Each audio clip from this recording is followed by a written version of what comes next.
Hello and welcome. Namaskar from New Delhi. You're watching DD India NewsHour. I'm Gautam Roy. Coming up in the next 1 hour.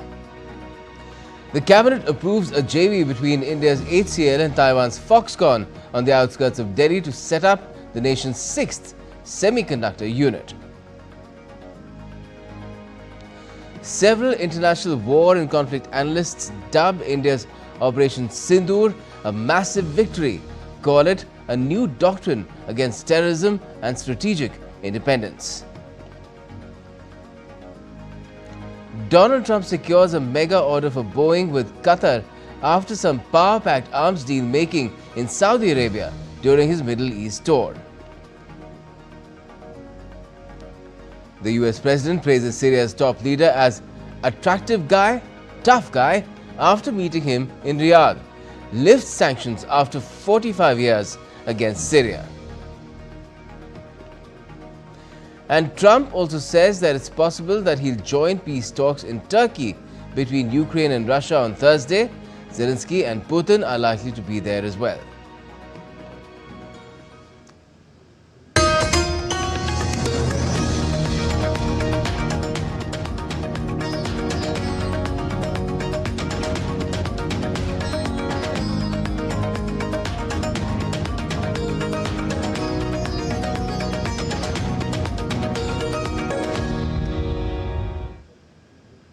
Now, in the early hours of the 7th of May 2025, Operation Sindoor marked a powerful shift in how India deals with terrorism.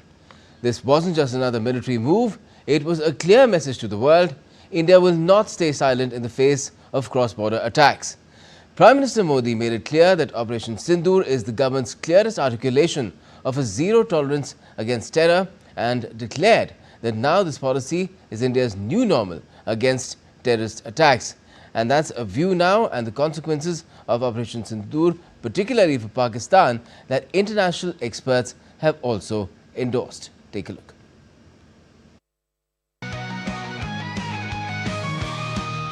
Zero tolerance, no compromise on terror. India will now strike terror hard at its roots and on its own terms. Even nuclear threats will not deter it. Operation Sindoor is just the beginning. On Monday, Prime Minister Narendra Modi outlined India's new doctrine to combat terrorism. In his televised address to the nation, he said India hits hard. Elaborating this doctrine, PM Modi made it clear that Operation Sindoor is government's clearest articulation of a zero-tolerance, no-compromise policy to safeguard national security. He said India's security doctrine has 3 key pillars. India will give a strong and resolute response to any terrorist attack, and India will retaliate on its own terms, targeting terror hubs at their roots. India will not be intimidated by nuclear threats. Any terrorist safe haven operating under this pretext will face precise and decisive strikes, and India will no longer see terrorist leaders and governments sheltering them as separate entities. Surgical strike और air strike के बाद अब operation सिंदूर आतंक के खिलाफ भारत की नीति है।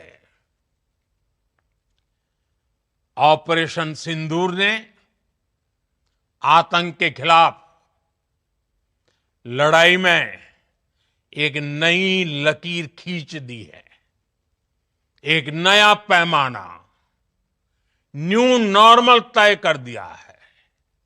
In an op-ed on Operation Sindoor, India's Information and Broadcasting Minister Ashwini Vaishnav explained Prime Minister Narendra Modi's zero-tolerance doctrine against terrorism, which include decisive retaliation, nuclear blackmail rejection, and accountability for terrorist sponsors, among others.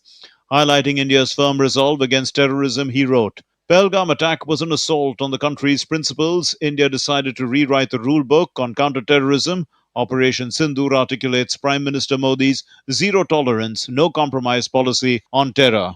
Modi's doctrine provides a decisive framework against terrorism. Actions were carefully planned and timed, not impulsive. Operation Sindoor was executed with surprise, precision, and impact. Operation Sindoor is now India's established policy in the fight against terrorism. India's doctrine stands for swift, decisive action against terror on India's terms. PM Modi warned terror supporting nations to face self destruction. India's message is loud and clear: terror and trade cannot go together. Water and blood cannot flow together. History will remember India's response to Pahalgam attacks. India's response was measured and principled. Bharat stood united and struck decisively. Operation Sindoor is not the end. Operation Sindoor is the beginning of a new era of clarity, courage, and commitment. Needless to say that Operation Sindoor stands as a defining moment in India's modern military and strategic history, a campaign that was as much about precision and deterrence as it was about upholding national sovereignty and protecting civilian life. What makes this operation historic is not just the scale and success of the strikes, but the message it sent. India will no longer tolerate cross border terrorism as a norm and will respond with force that is controlled, lawful, and strategically overwhelming. Bureau Report, DD India. India's Operation Sindoor has been hailed as a decisive military victory by international defense experts. Talking about the operation on various media platforms, renowned international analysts including Tom Cooper and John Spencer have provided detailed assessments of India's performance during this conflict, terming them as India's victory.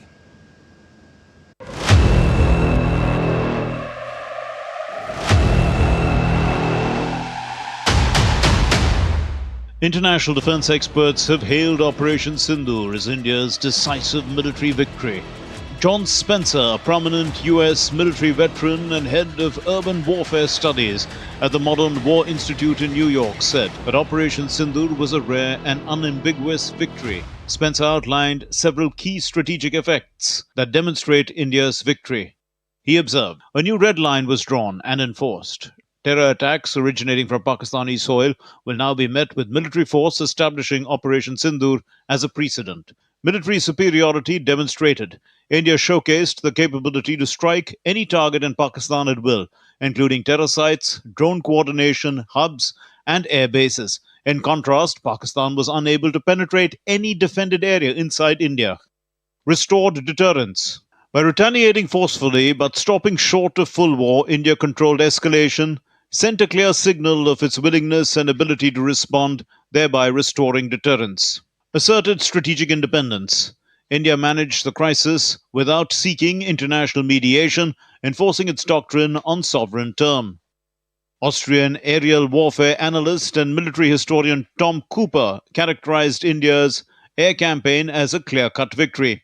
Cooper noted that Pakistan's inability to mount a credible response underscored the effectiveness of India's strategy.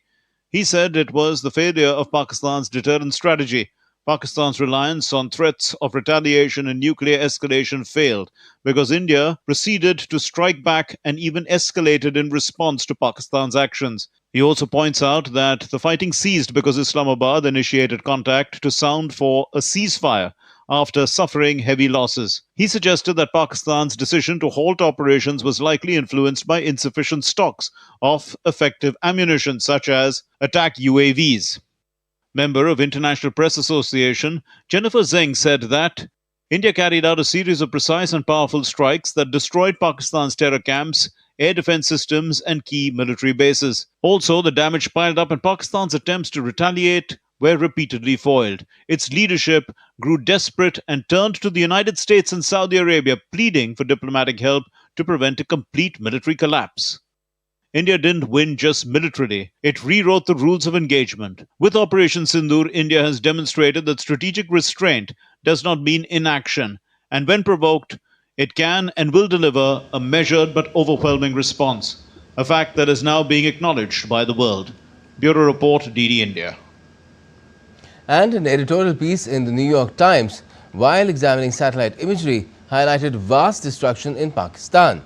The writers Agnes Chang, Pablo Robles and Mujib Mashal noted that an examination of satellite imagery indicates that the damage was primarily inflicted by India on Pakistani facilities. This piece acknowledged India's clear advantage in targeting Pakistan's military facilities and airfields. Pakistan's Bholari Air Base, which India struck, showed clear damage to what appeared to be a hangar, according to satellite imagery. The piece also said that satellite images confirmed damage to runways and other facilities at some of Pakistan's key air bases. On the other hand, the piece debunked Pakistan's false claims. The satellite images did not reveal any damage inflicted by Pakistani strikes. And by integrating electronic warfare, sensors, satellites and state-of-the-art intelligence in Operation Sindoor, India has set new standards in modern warfare as well. This report has those details. Operation Sindoor has showcased India's strides in technology when it came to both kinetic and non-kinetic means. While kinetic means involves using direct physical force and traditional military weapons, non-kinetic means engages cyber warfare and sanctions. The operation is an integration of electronic warfare, sensors, satellites, and state-of-the-art intelligence and surveillance, and above all, its indigenously developed technology. The Akash surface-to-air missile defense system has proven its efficacy in intercepting Pakistani missile and repelling attacks by drone swarms on India. With a real-time multi-sensor data processing and threat assessment, Akash can intercept multiple threats simultaneously. The D4 anti-drone system is instrumental in detecting, tracking, and neutralizing drones. A 3D surveillance radar, Rohini, monitors airspace for the Indian Air Force, while Swati is designed to accurately detect the location of enemy weapons. The Samyukta electronic warfare system disrupts enemy radars, communication network, or missiles from receiving accurate information about their targets. Nagastra 1, the country's first indigenous suicide drone, which uses GPS for precision strikes. Developed by an India-Russia joint venture, the BrahMos missile was used by the Indian Air Force to carry out precision strikes on Pakistani air bases. Indian offensives also put on display technological capabilities by integrating foreign-made smart ammunitions and stealth bombs on its indigenous platforms and launching precise strikes on adversaries and cross-border terror hubs. India also launched long-range stealth ammunitions from platforms to target Pakistani air defense systems and radar sites. 10 satellites operated by the Indian Space Research Organization or ISRO worked round the clock to provide the Indian Armed Forces with real-time intelligence, secure communications, and precision navigation. High-resolution Earth observation systems like the Cartosat and RISAT series delivered continuous surveillance across terrain, borders, and hostile airspace. RISAT's all-weather synthetic aperture radar capabilities were particularly crucial in cloud-covered regions and mountainous terrains. Bureau Report, DD India. And we'll be talking about this extensively as well with our special guests a little later in the show, but still to come on DD India NewsHour. Chancellor Friedrich Merz commits to making Germany and its military Europe's strongest conventional army. Clashes break out in Libya's capital Tripoli, coinciding with the announcement of a ceasefire. And Syrians in Aleppo celebrate after Trump announces decision to lift sanctions.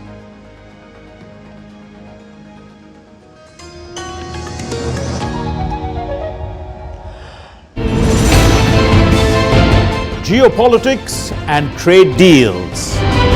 Economic challenges amid development. Hard work and the path to prosperity. It's the economy always. Between walkers, money is what money does and says. Supply creates its own demand. Between the bulls pulls and bears tears. When supply chains globalization and India rises to the podium. We'll get you centered with the economic brief at 8 p.m. every Thursday on DD India.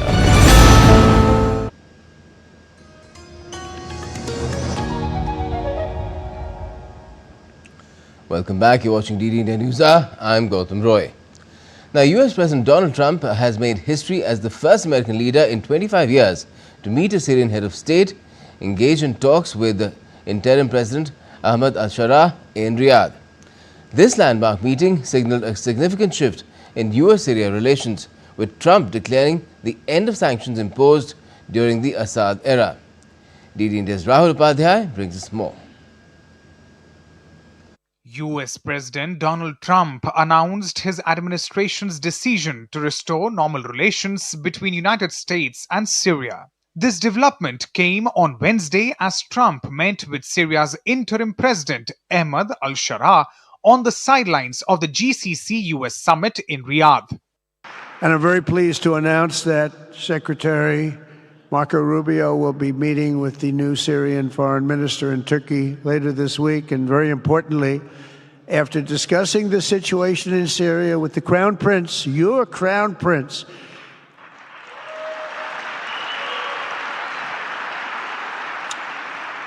and also with President Erdogan of Turkey, who called me the other day and asked for a very similar thing, among others, and friends of mine, people that I have a lot of respect for in the Middle East, I will be ordering the cessation of sanctions against Syria in order to give them a chance at greatness. Strict sanctions have severely weakened Syria's economy, choking investment and stalling reconstruction efforts. The US has imposed sanctions on Syria since 1979, initially due to terrorism concerns. Sanctions expanded in 2004 under former President George W. Bush, citing Syria's occupation of Lebanon and alleged support for terrorism and weapons development. After Syria's conflict began in 2011, restrictions intensified, targeting the Assad regime, financial transactions, oil imports, and more. In 2019, President Trump's Caesar Act extended sanctions to third-party entities to hinder reconstruction. In 2025, President Biden's executive order updated previous measures, maintaining sanctions on individuals threatening Syria's stability while removing references to Turkey. Ahmad al-Shara came to power following fall of Assad regime in December last year, paving way for Syria to engage with Western world. Trump's announcement triggered celebration in Aleppo. Experts believe that most immediate impact of Trump's sanctions waiver will be a facilitation of the transfer of funds from Gulf states and development aid in general to Syria. Rahul Upadhyay for DD India. And Qatar signed an agreement on Wednesday to purchase jets from US manufacturer Boeing for Qatar Airways during President Donald Trump's visit to the Gulf Arab country. Donald Trump said the deal was worth $200 billion and includes 160 jets. Trump and Qatar's Emir Sheikh Tamim bin Hamad Al Thani witnessed the signing ceremony in Doha. Donald Trump said Boeing's CEO told him at a signing ceremony that it's the largest order of jets in the history of Boeing. That's good. The US and Saudi Arabia also finalized a $142 billion defense agreement comprising 5 military modernization areas and including over a dozen American defense contractors. The White House hailed the deal as the largest defense cooperation agreement in US history. Donald Trump also called Iran the most destructive force in the Middle East, urging it to accept all terms for a fresh nuclear pact. After securing a massive $600 billion investment from Saudi Arabia on his first state visit to the kingdom in his second term, US President Donald Trump agreed to reciprocate the gesture. According to the White House, United States agreed to sell Saudi Arabia an arms package worth nearly $142 billion. I am confident that we are continuing today to build with you, relying on the foundations of a close partnership between our two countries. What we have signed today is part of a larger ambition, investing in opportunities for cooperation and mutual benefit between us. Your Excellency, Mr. President, the common work doesn't only include the economic cooperation, but extends to bringing security and peace to the region and the world. At the investment summit in Riyadh, President Trump announced that there is no better place to make a future or make a fortune than in the US. And with this trip, We're adding over $1 trillion more in terms of investment into our country and buying our products. And, you know, nobody makes military equipment like us. We have the best military equipment, the best missiles, the best rockets, the best everything. Best submarines, by the way, but it's going to go a lot higher. You see, we've never had anything like this happen. It's an explosion of investment and jobs, and great companies are coming in. Never seen anything like it. There's no better place to make a future or make a fortune. The announcement marked the largest set of defense cooperation agreement ever recorded between Washington and Riyadh. The White House called the package transformative, stating that it would deepen bilateral ties that will endure for generations to come. The agreement covers deals with more than a dozen US defense companies in areas including air and missile defense, air force and space advancements, maritime security and communications. Meanwhile, Trump intensified his rhetoric against Iran, calling it the most destructive force in West Asia. He vowed that Washington will never allow Tehran to acquire a nuclear weapon. However, Trump offered a stark choice: abandon what he termed a path of chaos and terror, or pursue a route towards peace and economic prosperity. I want to make a deal with Iran. If I can make a deal with Iran, I'll be very happy if we're going to make your region and the world a safer place. But if Iran's leadership rejects this olive branch and continues to attack their neighbors, then we will have no choice but to inflict massive, maximum pressure, drive Iranian oil exports to zero like I did before. Meanwhile, Foreign Minister of Saudi Arabia said that he fully supports the US-Iran nuclear talks and hopes for positive results. Regarding the nuclear file, there is full support for the ongoing talks between United States and Iran.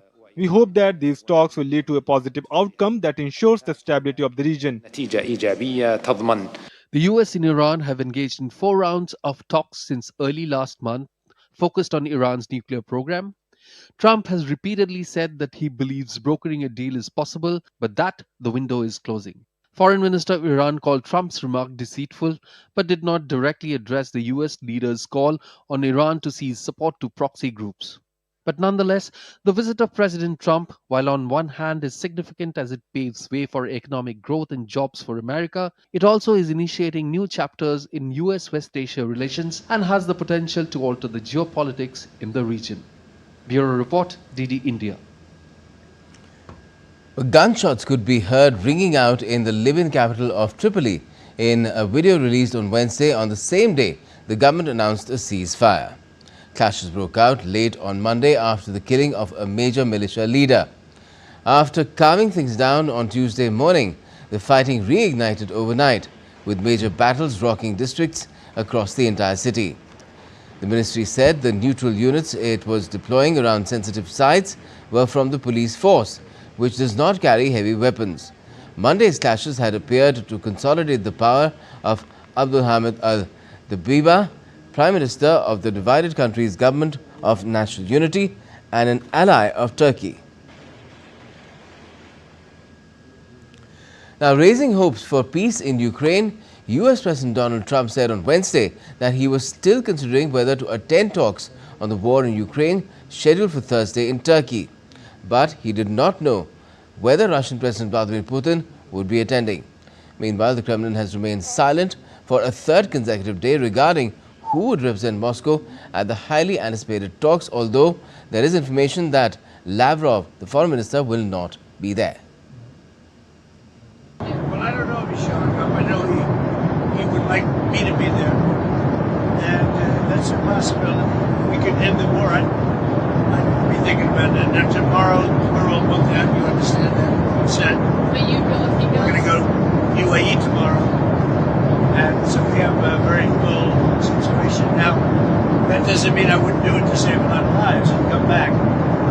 But, yeah, I think they're thinking about something. I don't know that he would be there if I'm not there. We're going to find out. Marco's going, and Marco's been very effective. Now, German Chancellor Friedrich Merz addressed his first parliament on Wednesday. Merz said his government aims to make the German military the Europe's strongest conventional army at a time of rising geopolitical uncertainty. In the future, the German federal government will provide all the financial resources the German armed forces needs to become Europe's strongest conventional army. This is appropriate for Europe's most populous and economically powerful country. Our friends and partners also expect this from us. Indeed, they practically demand it. India's cabinet, chaired by Prime Minister Modi, on Wednesday approved the establishment of one more semiconductor unit under India's semiconductor mission. Information and Broadcasting Minister Ashwini Vaishnav announced that the 6th semiconductor unit in the country will be set up in Jewar, Uttar Pradesh. Semiconductor unit जो भारत का छठा semiconductor unit बनेगा वो जेवर उत्तर प्रदेश में बन रहा है, उसको अप्रूव किया है। आप सब जानते हो कि अब तक 5 सेमीकंडक्टर की यूनिट्स इंडिया सेमीकंडक्टर मिशन के तहत अप्रूव होने के बाद में बहुत तेजी से उसमें कंस्ट्रक्शन चल रहा है उन 5 में, जो कि HCL आप जानते हैं, हिंदुस्तान कंप्यूटर्स लिमिटेड, जो बहुत लंबे टाइम से भारत की एक हार्डवेयर में बड़ी कंपनी रही है, वो और फॉक्सकॉन जो दुनिया का सबसे बड़ा इलेक्ट्रॉनिक्स मैन्युफैक्चरर है, उन दोनों का जॉइंट वेंचर है। This joint venture will manufacture display driver chips, और ये देश की रिक्वायरमेंट भी बहुत बड़ी है। सो display driver chip is one of the key components in the entire display assembly. ये प्लांट लगेगा, इसमें 20,000 वेफर पर मंथ की कैपेसिटी होगी, और जो चिप्स इससे बन के निकलेगी 36 मिलियन चिप्स पर मंथ का इसका रहेगा। The Ministry of Development of North-Eastern Region, the Government of India, held a curtain-raiser press conference on India's inaugural Rising North-East Investors Summit 2025, which is all set to be held at New Delhi's Bharat Mandapam on the 23rd and 24th of May this year. Jyotiraditya Scindia, the Union Minister for Development of the North-Eastern Region, threw light on the vast array of opportunities that the summit provides for investments and trade in the North-Eastern region of India. The Prime Minister's resolve, his commitment, his vision to ensure that the North-Eastern region becomes the pivot for the future growth and the future path of India as she advances towards her goal of Viksit Bharat by 2047. Over the last 10 years, whether it is the 10% of gross budgetary support amounting to almost 1 lakh crore a year that's being ploughed into the Northeast. Today, the Northeast that was always considered prior to a decade ago as the periphery of India has become the center of the growth story of India. Now, after the big success of Operation Sindoor, an 11-day Tiranga Yatra is now moving across the country to honor the courage and sacrifice of the Indian Armed Forces. On Wednesday, the marches saw enthusiastic participation from citizens and children, NCC cadets and government officials who waved flags and chanted slogans like Bharat Mata Ki Jai, Hail Mother India. Here's a detailed report. From the icy heights of Himalayas to the shores of Kanyakumari, the spirit of patriotism echoes loud and proud as India rises in unison to salute its sentinels of the soil. Following the resounding success of Operation Sindoor, an 11-day-long Tiranga Yatra now courses through the heart of India, paying tribute to the unmatched valor and sacrifice of our armed forces. Muslim Rashtriya Manch on Wednesday organized a protest at Lal Chowk in Srinagar. Holding tricolour in their hands, a group travelled all the way from Rajasthan to Srinagar, expressing their anger against the brutal killings of 26 innocent people in Pahalgam. ये Bharat rally वहां दिल्ली से होते हुए हरियाणा, पंजाब, जम्मू कश्मीर और कल पहलगाम में जाके Baisaran valley में जो पाकिस्तान ने अपने उग्रवादियों द्वारा वहां पे कॉवर्डली जो अटैक कराया था, जो अटैक किया था, जो जिसमें 26 जो लोग जो है शहीद हुए और उनके वहां पे उन लोगों के लिए वहां पे श्रद्धांजलि दी गई।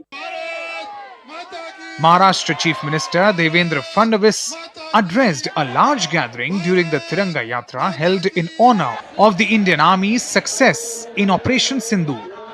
Uttar Pradesh Chief Minister Yogi Adityanath in Lucknow and Uttarakhand Chief Minister Pushkar Singh Dhami in Dehradun led these patriotic marches, marked by energetic chants and a sea of waving national flags. Odisha Chief Minister Mohan Charan Manjhi flagged off the bike rally under Tiranga Yatra in Bhubaneswar, while in Jharkhand's capital Ranchi, residents held a Tiranga Yatra with a 100 feet long Indian tricolour to honour the Indian Armed Forces. Tripura Chief Minister Dr. Manik Saha led a massive Tiranga Yatra that was taken out in solidarity with the armed forces for the success in carrying out Operation Sindoor. While Assam Chief Minister Himanta Biswa Sarma took part in Tiranga Yatra in Guwahati on Wednesday. We are also justifiably very proud of the successful operation which was carried out by the Indian Armed Forces from 7th May to 10th May, which broke the back of not only the Pakistan terrorists, it also forced the Pakistan army to seek a ceasefire with the Indian army. In Manipur's capital Imphal, people enthusiastically participated in the Tiranga Yatra, celebrating the Indian Army's courageous Operation Sindoor. While in Itanagar, the capital of Arunachal Pradesh, locals organized a Tiranga Yatra where they carried Indian flags and celebrated the valor of the Indian Armed Forces. Various railway stations lit up in different states in solidarity, with Tiranga Yatras being held throughout the nation. These railway stations range from various regions and all corners of the country. Nishchoy for DD India. All right, now it's time to get back to our top story, which is all about Operation Sindoor and the kind of endorsement it has got from experts worldwide in terms of what not only it did with Pakistan, but with the kind of new parameters and new paradigms it has set up. To talk about it, we have with us Manjeev Singh Puri, former senior diplomat, and we also have Lieutenant General Sanjay Kulkarni, retired, former Director General, Infantry. Let me start with General Kulkarni. Since you're a military person, we all Indians really already know how Operation Sindoor had been conducted with surgical precision and yet penetration and pain for Pakistan. Now some pretty credible experts have also given their stamp of approval to it. How significant is this particular development? Thank you very much. I think there's no denying the fact that the world over people realize that there should be zero tolerance for terrorism. What better than we've been stating so all along, but now it's spelled out in no uncertain terms by the Prime Minister: zero tolerance for terrorism. And if attempted under the garb of a nuclear bluff, that also, wherever it may emanate from, that also will be hit. So it is not just the terrorists who will be eliminated, even those supporting the terrorists will also be eliminated. I think that is a clear distinction that we are not going to tolerate terrorism under any account. And that, I thought, the entire world stood with India, except for about 2-3 countries which did support Pakistan, irrespective of whatever the duplicity in the talks may be. But there were 3 countries which stood out in support of Pakistan at this point of time, when they knew that Pakistan was all along using terror as an instrument of state policy. They saw how China, Azerbaijan and Turkey. These are the 3 countries that stand out, but then isolated in the entire world. Whoever and wherever it is, I think there can be nothing better. The world has taken that India means business. India means to actually eliminate the terror from where it emanates. Whoever could have expected, I don't think anyone, no one in the world ever thought that the terror locations could be struck so well, that so much so that voice emanated from Pakistan that housed it, that in just under 25 minutes, 24 missiles strike 9 terror locations, wipe out 100 terrorists, and a terrorist like Masood Azhar, for whom there were numerous things that we taken for him, strikes out and starts crying that I wish I had died. That is such a terror into now the terrorist mind that India is not going to spare anybody who attempts to spread terror in India. And so much so, I personally would say, outside and inside. It's very important that any of these terrorists, or whom we call the OGW, we call the sleeper cell, they also need to be hit hard at the earliest, because they are also a source which sort of supporting terror, because as much as the fish can't stay without water, both of them need to be eliminated. And I think in that direction, we've taken the right step. Zero tolerance for terror, and terror, wherever it may emanate from, will be hit and eliminated. Yeah. Right. Master Puri, in terms of the kind of messaging that India has put out, not just for Pakistan, for all the terrorists who got targeted as well when the first strike was made as part of Operation Sindoor, it has very clearly said, although it was earlier also mentioned very, very clearly that talks and terror cannot go together, but that got expanded to no trade while terror is on, water cannot flow when blood is flowing, and also any future act of terror is equal to an act of war. How unprecedented is this, not just for India, but how many examples can you think of nations doing something similar where terrorism is concerned? Maybe just the US and Israel? So Gautam, look, we are a country which has faced terrorism for now 30 plus years. There aren't many countries in the world which have faced terrorism like this. And in fact, most countries in the world don't understand terrorism till 9/11 happened. And then for several years, the United States was also strong on the issue of terrorism. But, in various ways, it's taken a bit of a backseat in the Western world. We have been the victims of terrorism. There are endless number of these attacks which have taken. Sir, is there any other victim in the world, any other country of state-sponsored terrorism? Well, what else can I say? We are the one which is absolutely special. There must be some other small countries here and there. I don't know what you can say in terms of 9/11. Can you say that then people who were running Afghanistan, they did what they did? I don't know the answer. Look, we are facing a very unique situation, and people have known this over the decades. We have in our neighborhood a large country, but a country which, if I can use this cliched expression, an army which has a country, but it's a rather large country, and where state sponsorship of terrorism is state policy. Now, this is a very unique kind of situation that we are, in a sense, forced to live with, and we've been living for years. So there's absolutely no doubt about it that the way we react, the way we feel, the way we go about it is absolutely special. The world knows it. Let me tell you, they know it. Sometimes, or very often, while they privately and bilaterally commiserate, the fact is that they also play their own games, and these things do happen in the world. But let me assure you, everyone knows it. Now, I want to point out something about Sindoor. Look, we did something quite remarkable this time. Not only did we strike the terror camps, we also struck military facilities, if I may say so, in the heart of Pakistan. And we did something really which is excellent, which is we produced evidence to this and shared this evidence with the world.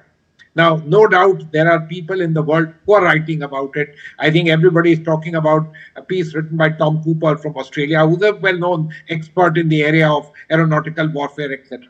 Look, these are things. So all those kind of naysayers who ask the question, where's the proof? I say the proof is more than evidence. It's so crystal clear, and I'm only talking about just now. In the past, please remember, after 9/11, when the UN made all those sanctions, 1267, most of the people were located in Pakistan. You have Osama bin Laden located there. What more proof do you want? That this is the geography, that state is a geography which has given, as they say, place for terrorists to be raised and then for them to act against the rest of the world, India in particular. Yes, and apart from that, India is going to be in hot pursuit as well. It's pretty clear because even when the DGMO and his two colleagues were briefing the media, they briefed the media for 2 successive days. They clearly said that Operation Sindoor is not over. It's going to move forward, and that has a lot of implications, not just for Pakistan again, but for the entire world. Gautam, you're right. Look, 2-3 things are important. One, we went beyond just the terrorist camps in POK, As I said, we hit them in military installations, which are vital and which are important. Rahim Yar Khan, the airport being put out for a week, is very clear on that. Secondly, let us remember, we've also said no more nuclear blackmail. And thirdly, we've said you carry out terrorist acts in India, these will be treated like acts of war. Very crystal clear messaging that, look, we mean very serious business. And if I may use this Hindi kind of expression, jawab will be muh tod.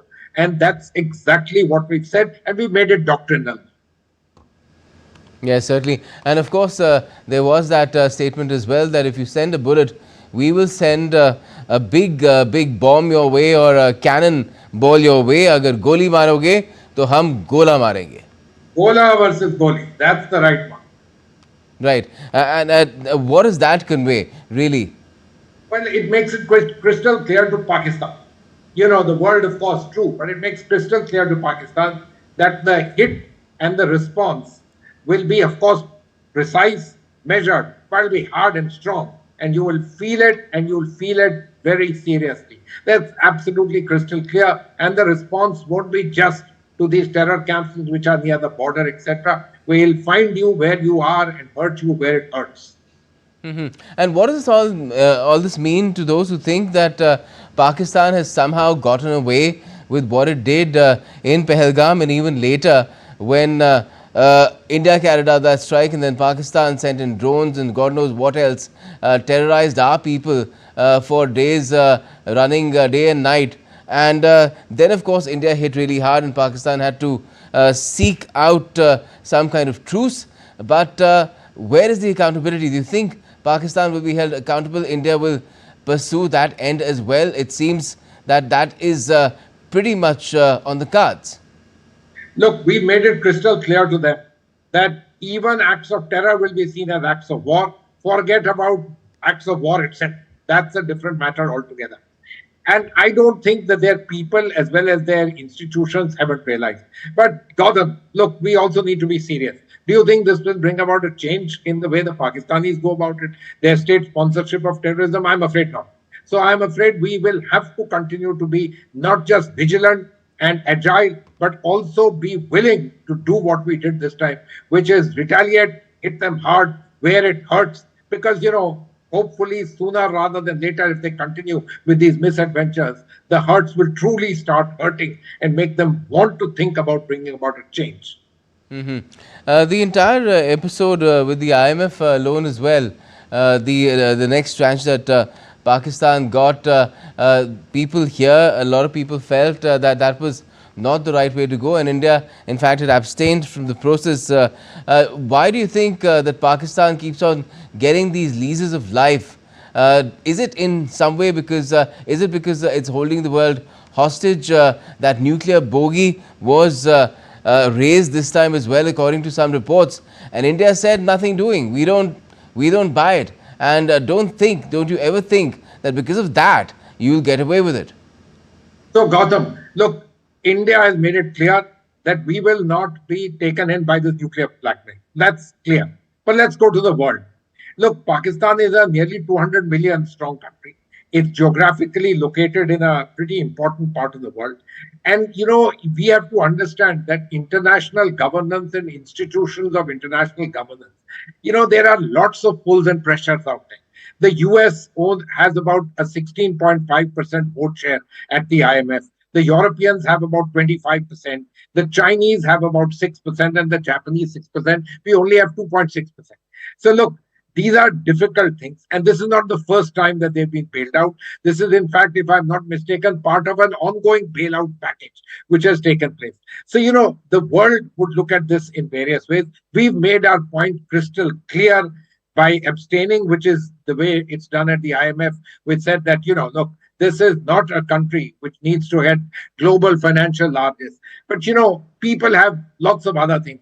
Let me also make another point to you. Look, Pakistan is a big state located in an area where, it makes itself available as a client state to various other people. Their minister may have said this in his own sort of a manner, But the fact is that it becomes a country which is, let me say, of certain use to people, may not be for the correct activity. India, on the other hand, is a responsible country, but a country of major interest to the entire world. I dare say even to the Chinese. Why? Okay. Because of the size Ambassador of Puri, our economy, just stay with our me abilities, because and so on. we have some breaking news coming in. An Indian technical team is in New York on Wednesday, and they are interacting with certain counterparts there in New York. This is the monitoring team of the 1267 Sanctions Committee and other partner countries in the UN. They will also be meeting with the United Nations Office of Counterterrorism, that's the UNOCT, and Counterterrorism Committee Executive Director, that's CTED. Now, how significant is this, Ambassador Puri? So, Gautam, look, this is important. You have to do it. But then remember, in the Security Council, the final decisions are taken with all countries, and then China. So let's understand what this means. And in all probability, all those that we will identify are already on some list of deals.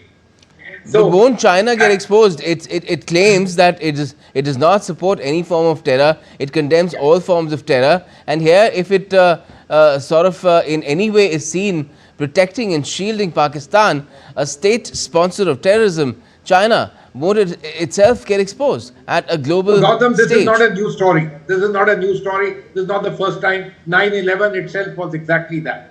So, we can say all this to ourselves. But the fact of the matter is that these things are quite well known. Pakistan's role in all of this is known. Yet, people, for a variety of reasons, act and don't act. And that's exactly what will happen. Having said this, I must say, I'm glad the team is there. I'm glad we are speaking to them in New York because, all this comes out in the public domain. This starts putting pressure even on the Chinese. Even then to be able to say no, which they may be able to do. But they need to go about it. They need to play the game. They need to prevent being exposed themselves. So look, these things are essential to do. This is par for the course for international diplomacy and the way international pressure is to be mounted. Pakistan is a rogue state, known. But you need to constantly do it, and especially now, at a time like this, when their own people brought about the deaths of 26 Indians from all parts of the India in a gruesome terrorist act. We need to do what we are doing, and I'm sure it will have positive outcomes. To say that the outcome will be that, they will be proscribed, etc., that's a different thing. But international diplomacy is also about calibration and doing things step by step.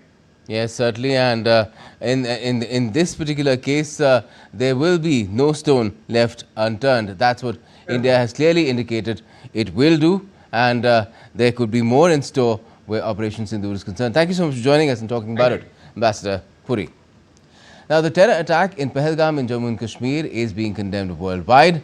Asking a question in the British Parliament, British Conservative MP Bob Blackman asked about the steps the UK Foreign Secretary is taking to ensure the terrorist bases are removed from Pakistan-occupied Kashmir.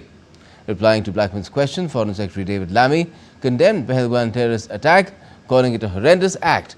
He further added that the UK will continue to work with close partners to deal with terrorist threats. And Border Security Force Jawan Poonam Kumar Shaw has been handed over to India. The constable inadvertently crossed over to Pakistani territory while on operational duty in the area of Firozpur sector on the 23rd of April 2025 around 11:50 hours IST and was detained by Pakistani Rangers. He had been in the custody of Pakistani Rangers since that time. The constable was handed over to the Border Security Force through the joint checkpost Atari in Amritsar at 10:30 am local time. Now, the handover was conducted peacefully and in accordance with established protocols. The repatriation of BSF constable has become possible due to the consistent efforts of the BSF through regular flag meetings with Pakistani Rangers and through other communication channels. Earlier, India firmly rejected China's latest attempt to rename several locations in Arunachal Pradesh, reiterating that the state remains an integral part of the country. In response to media queries, the Ministry of External Affairs spokesperson Randhir Jaiswal said that China has persisted with its vain and preposterous attempts to name places in the Indian state of Arunachal Pradesh. Consistent with our principled position, we reject such attempts categorically.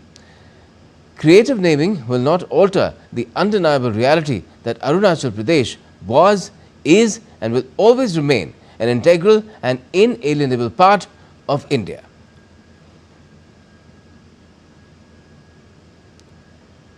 Now, in the left-wing extremist-affected region of Bastar in Chhattisgarh state, security forces have been achieving significant success under Mission 2026. During a 21-day operation in the hills of Karigutta in the Chhattisgarh-Telangana border, they successfully eliminated 31 Naxalites. Director General of the Central Reserve Police Force, GP Singh, on Wednesday said that Indian security forces are carrying out relentless and ruthless operations to ensure the elimination of left-wing extremism by the 31st of March next year. He further said that 928 left-wing extremists surrendered to security forces in 2024, while another 718 have surrendered so far this year. सरकार द्वारा किए गए विकास कार्यों एवं बलों की कार्यवाही से सरेंडर्स की संख्या में भी बहुत बढ़ोतरी हुई है। वर्ष 2024 में 928 एवं 2025 के पहले 4 महीनों में अब तक 718 सरेंडर्स हो चुके हैं। सरकार ने माओवादियों को समाज की मुख्यधारा में शामिल होने हेतु आत्मसमर्पण और पुनर्वास नीति बनाई है, जो बहुत ही कारगर साबित हो रही है। The world's first commercial-scale e-methanol plant began operations in Denmark, with shipping giant Maersk setting up to buy part of the production as a low-emission fuel for its fleet of container ships. The shipping sector is under pressure to find new sources of fuel after a majority of countries gave their backing to measures to help meet the International Maritime Organization's targets towards eliminating carbon emissions by 2050. So far, zero-emission shipping fuels have tended to be more expensive than conventional fuel, largely because they are not produced at scale. And now it's time to get some sporting updates. India's double Olympic medalist javelin thrower Neeraj Chopra on Tuesday was conferred with the honorary rank of Lieutenant Colonel in the Territorial Army. Neeraj, who was earlier enrolled as a junior commissioned officer in the rank of Naib Subedar in the Indian Army in 2016, was awarded the Arjuna Award in 2018. He received the Khel Ratna and the Vishishta Seva Medal for his meritorious service before getting promoted to the rank of Subedar in 2021. 2 years after being awarded the Param Vishishta Seva Medal, the highest peacetime medal of the Indian Armed Forces in 2022, he was promoted to the rank of Subedar Major. In 2022, the former world champion was also named recipient of the Padma Shri, the 4th highest civilian award of the Republic of India. Now, the Indian Premier League in cricket will allow franchises to sign temporary replacement players for the final stages of the rearranged 2025 season. But those players will not be eligible for retention ahead of the next auction. The league will resume on Saturday after its suspension due to cross-border India-Pakistan tensions, with the new dates prompting calendar clashes for a handful of players. However, any temporary replacement signed after the league suspension will not be eligible for retention ahead of next season. IPL also clarified that any replacements which were approved before the league suspension remain eligible for retention ahead of next season. Majority of overseas players will return to India for the rest of the season, but some have withdrawn, including Jake Fraser-McGurk and Jamie Overton. World number 1 tennis player, Italian Yannick Sinner, met newly elected Pope Leo XIV in Rome on Wednesday. The 23-year-old was invited by the Vatican along with his parents and a delegation from the Italian Tennis Federation to meet the newly elected leader of the Catholic Church. Sinner presented the Pope with one of his tennis rackets and asked if he would like to play a bit, but the 69-year-old jokingly responded, "Better not." Leo joked earlier this week that he didn't want to meet the world number 1, at least not behind the net. Sinner is taking part in the Italian Open Tennis Tournament, which is being staged a short distance from the Vatican, coming back from a 3-month doping ban. Giannina Maradona, daughter of late football legend Diego Maradona, said in court that she believes all the people accused are responsible for her father's death. She made this statement after hearing recordings during the trial that she found very upsetting. The trial began in March in Buenos Aires, more than 4 years after Maradona died in November 2020 from a heart failure shortly after brain surgery. 7 members of his medical team are on trial, and on 8th will face a jury in July. They are accused of not giving proper care, but all deny the charges. The trial is expected to take several months.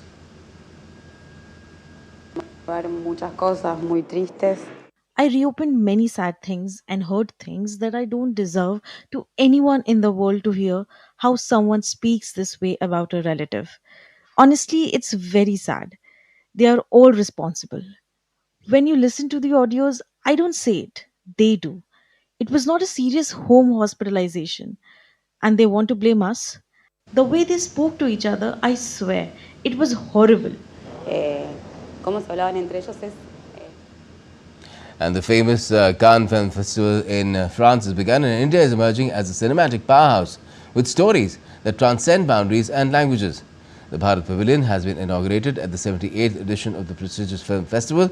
The pavilion is witnessing industry leaders come together to celebrate the global footprint of Indian cinema, its vibrant storytellers, and the deepening ties between India and the global film industry.